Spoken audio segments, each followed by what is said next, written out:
Hello everyone, welcome again to JP online classes. आज हम अध्याय क्रमांक 2 में लासा की ओर जो यात्रा वृत्तांत है उसका अध्ययन हम कर रहे थे।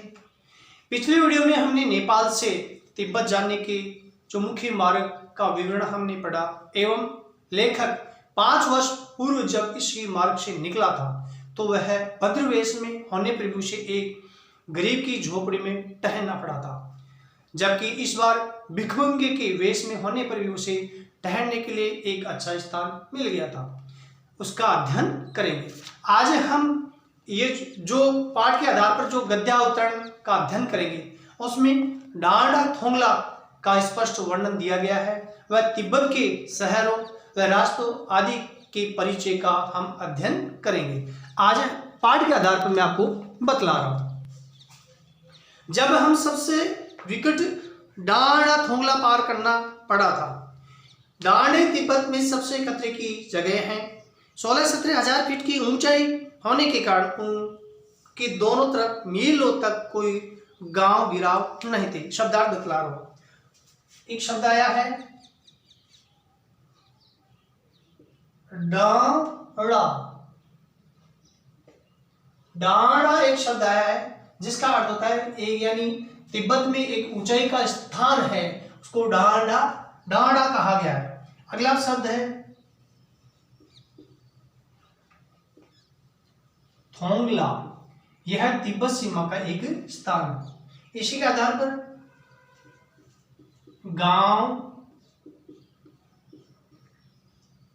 गिराव, गांव या बस्तियां, अर्थात लेखक कहता है कि तिब्बत में मार्ग में पड़ने वाले 16-17 हजार फीट ऊंचे पर्वतीय स्थान डांडे कहे जाते हैं, क्योंकि बहुत ऊंचे स्थान पर पाए जाते हैं। लेखक और उसके साथी को भी सबसे दुर्गम डांडा थोंगला पर पार करना पड़ा। इन डांडों के दोनों तरफ दूर दूर तक कोई गांव या बस्तियां बिल्कुल नहीं थी। नदियों के मोड़ और पहाड़ों के कोनों के कारण बहुत दूर तक आदमी को देखा नहीं जा सकता, यानी वहाँ की जितनी भी नदियाँ बहने वाली थी उन नदियों में विभिन्न बहुत सारे मोड़ थे। इसके अलावा वहाँ पड़ने वाले जो स्थान थे, पहाड़ थे, वो उन पहाड़ों के नुकीले या कोनों के कारण से दूर दराज तक आसानी से नहीं देखा जाता था। डाकू के लिए सबसे अच्छी जगह, लेखक ये बताता है, जब ये नदियाँ के जो मुहावने थे, मुड़ाव वाले थे, इसके अलावा जो वहाँ पहाड़ थे, वो पहाड़ों के जो कोने निकले हुए थे, कोने के कारण से डाकू के रहने के लिए वह एक सुरक्षित स्थान था, जिसके कारण से वे डाकू छिप सकते थे और वह अपनी जो कार्रवाई, अपने लूट कसौट की करने वाली जो कार्रवाई थी वह आसानी से वे कर सकते थे। तिब्बत में गांव में आकर खून हो जाए तब तो खूनी को सजा भी मिल सकती है। लेखक ये बताता है कि यदि तिब्बत में जो गांव होते थे, यदि किसी प्रकार का वहाँ खून हो जाता था तो लोगों को पता चल जाता था, जिससे कि डाकू के द्वारा या खूनी के द्वारा जो खून किया गया था उस खूनी व्यक्ति को सजा भी मिल सकती थी। लेकिन निर्जन स्थानों में मरे हुए आदमियों के लिए कोई परवाह नहीं करता। क्यों? क्योंकि यहाँ दूर दूर तक दुर्गम स्थान थे और पहाड़ों के जो कोनों होने के कारण से नदियों के जो मुहाने जो मुहाड़ थे, कोई रहने वाला कोई व्यक्ति नहीं था। यदि किसी प्रकार का यहाँ किसी भी व्यक्ति का इस स्थान पर यदि किसी प्रकार का खून हो जाता था तो उन लोगों की कोई परवाह नहीं करता था। परवाह का मतलब होता है देखभाल, आसरा या भरोसा कोई नहीं करता था। सरकार, खुफिया विभाग और पुलिस पर उतना खर्च नहीं करती और वहाँ गवाह भी तो कोई नहीं मिल सकता। सरकार के द्वारा या जो खुफिया विभाग है या पुलिस पर उतना खर्च नहीं करना पड़ता था, क्योंकि वहाँ पहली बात तो वहाँ रहने वाले जो लोग थे, यदि कोई भी खूनी व्यक्ति खून कर जाता था तो पुलिस विभाग के द्वारा कोई कार्यवाही नहीं की जाती थी, न उसको सजा मिलती थी। क्यों? क्योंकि वहाँ के रहने वाले व्यक्तियों के लिए कोई गवाह व्यक्ति इत्यादि नहीं मिलता था। डकैत पहले आदमी को मार डालते हैं, उसके बाद देखते हैं कि कुछ पैसा है कि नहीं।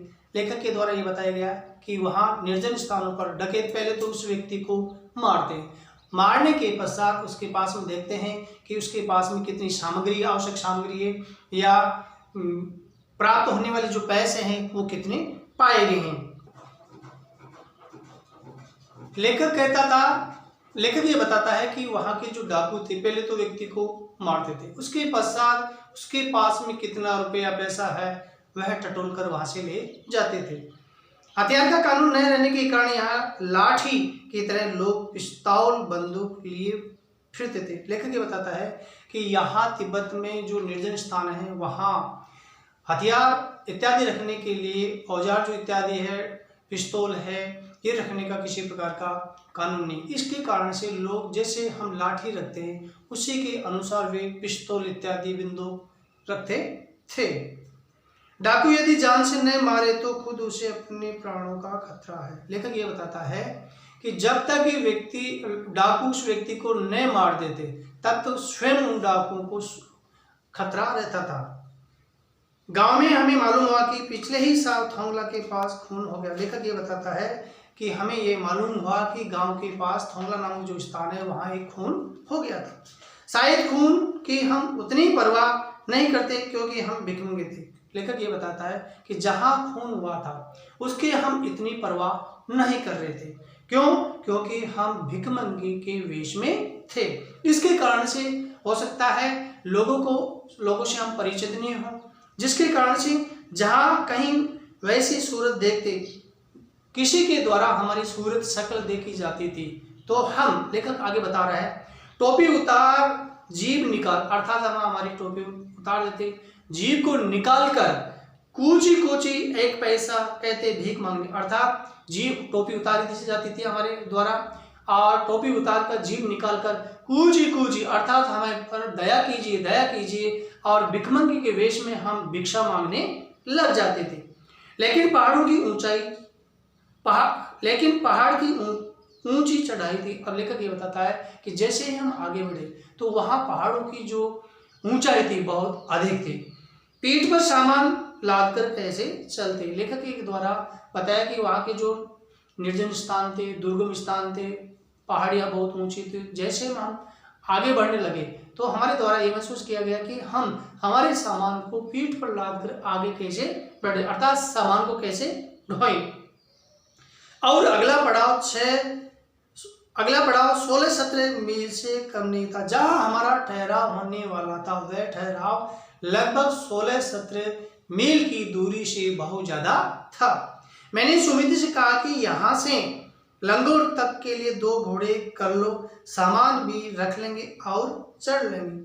लेखक के द्वारा बताया जो सुमिति नामक एक मंगोल भिक्षु था, साधु सन्यासी था, वह उसका साथी था। तो लेखक के द्वारा ये बताया था कि लंगोर तक के लिए, वहां तक बढ़ने के लिए हम 2 घोड़े कर लें, जिससे कि इस यात्रा को अच्छी तरह से हम व्यतीत कर सके और यात्रा कर सके, जिससे कि सामान भी अच्छी तरह से रख लेंगे और चढ़ाई भी कर लेंगे। दूसरे दिन हम घोड़ों पर सवार होकर ऊपर की ओर चले। जैसे ही हम आगे बढ़े तो घोड़ों पर सवार होकर और जो चढ़ाई थी उसको हम पार करने लगे। डांडे से पहले एक जगह चाय पी और दोपहर के वक्त डांडे के ऊपर आ पहुंचे। जो डांडा नामक जो स्थान है बहुत ऊंचाई पर था, वहां हम पहुंच गए और हमने वहां पेय पदार्थ जो चाय है उसका सेवन किया और दोपहर के समय वहां डांडे के ऊपर जाकर हमने विश्राम किया। हम समुद्र तल से 17-18 हजार फीट ऊंचे खड़े थे। डांडे जो अर्थात टेलेनेमो जो ऊंचाई स्थान थी वहां 16-17 हजार फीट तक की ऊंचाई पर हम वहां आराम कर रहे थे। हमारी दक्षिण तरफ पूर्व से पश्चिम की ओर हिमालय के हजारों श्वेत शिखर चले गए। लेखक के द्वारा बताया कि जैसे में हम आगे बढ़े, दक्षिण से आगे की तरफ बढ़ेंगे, पूर्व से पश्चिम की तरफ हमने जब देखा तो हिमालय की जो सफेद जो बर्फ से युक्त ढकी हुई जो चोटियां थी वो हमारे द्वारा देखी गई, क्योंकि हम 16-17 हजार फीट पर ऊंचाई पर थे। भीटे की ओर दिखने वाले पहाड़ बिल्कुल नंगे थे। भीटे एक शब्द आया, भीटे का मतलब होता है टीलेनुमा एक ऊंचाई का स्थान। तो हम भीटे की तरफ देखे तो वहां देखा गया कि बड़े बड़े और नंगे पहाड़ थे जहां पर उन पर किसी प्रकार की कुछ भी नहीं था। न तो वहां बर्फ, सफेद बर्फ थी, न किसी तरह की हरियाली थी, अर्थात निर्जनता, वहां किसी प्रकार की वनस्पति नहीं पाई गई थी। उत्तर की तरफ बहुत कम बर्फ वाली चोटियां दिखाई पड़ती। जब हमने उत्तर की तरफ देखा गया तो वहां यह पाया गया कि वहां जो बर्फ जमी होनी चाहिए थी चोटियों पर, वहां बिल्कुल बहुत कम मात्रा में पाएगी।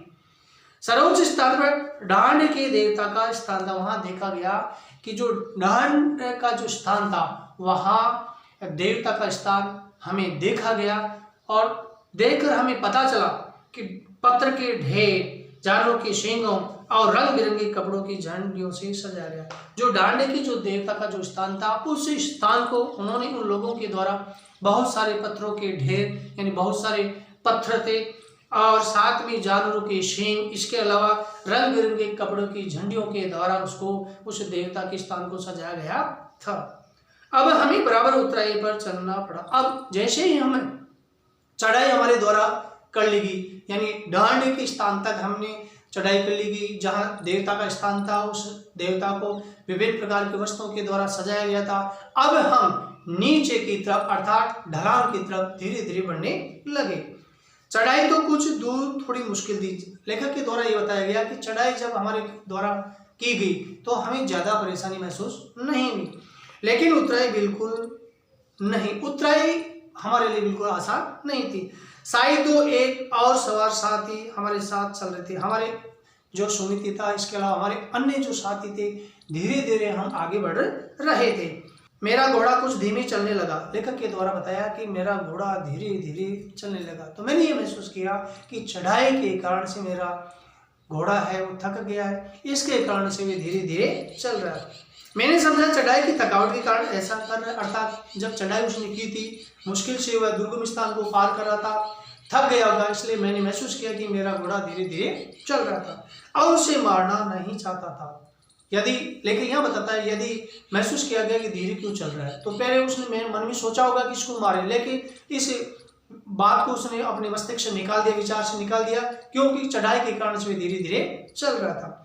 धीरे धीरे वह बहुत पिछड़ गया। अब मेरा जो घोड़ा था वो धीरे धीरे चल रहा था और मेरे साथी जो अन्य साथी थे वे साथी तो आगे बढ़ गए और मैं पीछे रह गया और मैं दोनों क्वस्तों की तरह अपने घोड़े पर झूमता हुआ चला जा रहा था। अर्थात स्पेन का एक रहने वाला एक उपन्यासकार था जिसका नाम बताया गया डॉन क्विक्विस्तो, उसकी तरह मैं धीरे धीरे सबके पीछे झूमता हुआ रह गया। इस शब्द को मैं आपके समक्ष लिख रहा हूं।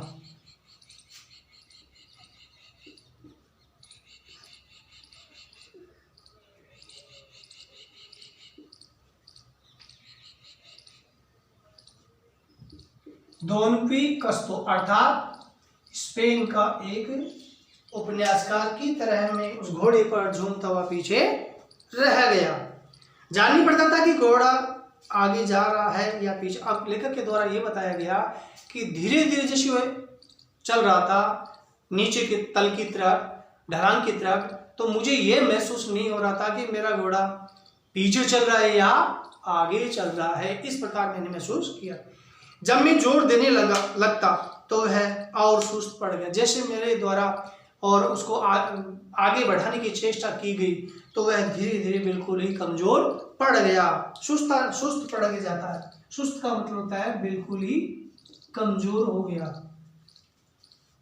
एक जगह दो रास्ते फूट रहे थे। रास्ता फूटना एक मुहावरा जिसका अर्थ होता है नया रास्ता शुरू होना। तो एक जगह दो रास्ते फूटे अर्थात एक स्थान से दो रास्ते निकल रहे थे। मैं बाएं का रास्ता ले मील 1.5 मील चला गया। मैंने बायां रास्ते वाला जो मेरे बाएं हाथ वाला जो रास्ता था उस रास्ते के द्वारा मैं मील या 1.5 मील तक रास्ते को पार कर लिया था। आगे एक घर में पूछने से पता चला कि लंकोर का रास्ता दाहिने वाला था। जैसे मैं आगे मील 1.5 मील आगे चला गया और जैसे आगे बढ़ा तो एक व्यक्ति को मैंने पूछा कि लंकोर का, उसने मुझे बताया कि लंकोर का रास्ता तो दाहिने वाला था। मैं बाएं हाथ वाले रास्ते की तरफ बढ़ा, फिर लौटकर उसी को पकड़ा। वापस में उसी स्थान जहां से दो रास्ते, एक रास्ते से दो रास्ते फट रहे थे, बाएं रास्ते वाले पर जा रहा था, तो लंकोर नामक स्थान किसी व्यक्ति को पूछा तो उसने कहा कि वापस जाइए। फिर मैं वापस जाकर और उसी रास्ते से आगे बढ़ा।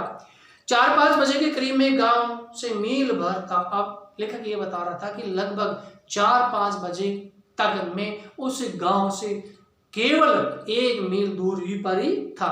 तो सुमति इंतजार करते हुए मिली। अब सुमति है जो एक मंगोल का बौद्ध भिक्षु या सन्यासी था, वह मेरा इंतजार कर रहा था।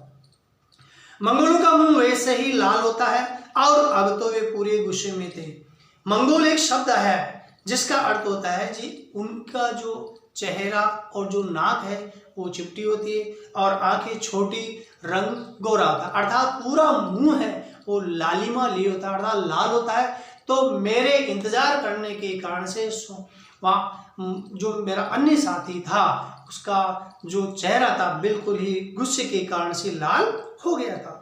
अब तो वह पूरे गुस्से में था। उन्होंने कहा, मैंने 2 टोकरी कंडे फूंक डाले, अर्थात उसने बताया कि 2 टोकरी जो कंडे के हैं, कंडे का मतलब होता है, कंडे शब्द आया है, इसका मतलब होता है गाय भैंस जो गोबर होती है उसके उपले बनाए जाते हैं, उनको कंडा कहा जाता है। तो 2 टोकरी कंडे के हैं मैंने अर्थात जला डाले। 3 बार चाय को गर्म किया, अर्थात थकान दूर करने के कारण से, और 3-4 बार मैंने चाय पी। मैंने बहुत नरमी से जवाब दिया, अर्थात मैंने बड़ी विनम्रता के साथ, क्योंकि गुस्सा बिल्कुल नहीं किया था, लेकिन मेरा कसूर नहीं था, अर्थात मेरा कोई दोष नहीं था। कसूर शब्द आया है, लेखक ये बताता है कि मेरा कोई दोष नहीं था क्योंकि मैं दूसरी रास्ते पर चला गया था।